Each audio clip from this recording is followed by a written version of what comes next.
Écoutez, là, je suis extrêmement perplexe parce que lorsque je regarde les statistiques qui portent, par exemple, sur Israël ou sur la Grande-Bretagne, je vois qu'il y a en fait, depuis qu'on a vacciné, en Israël, on a vacciné aujourd'hui 20% de la population. Eh bien, depuis qu'on a vacciné, il y a une reprise considérable de l'épidémie au point qu'on a été obligé de confiner, de sorte qu'on peut se demander si 20% c'est pas vraiment une immunité collective, mais c'est un début quand même. S'il n'y a pas une coïncidence, une sorte d'échappement d'un variant nouveau contre lequel la vaccination n'a pas protégé. Et on a exactement le même phénomène en Angleterre. On a vacciné massivement et depuis la vaccination, on voit un nombre considérable de cas augmenter. Donc on peut se poser la question.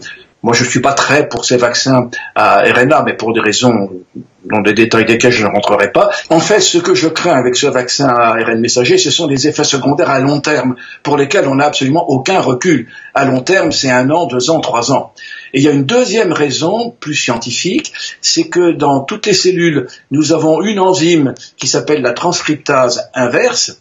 Toutes les cellules possèdent le gène et normalement ce gène est silencié, donc il ne s'exprime pas normalement dans les cellules, sauf dans deux types de cellules, les cellules embryonnaires et les lymphocytes.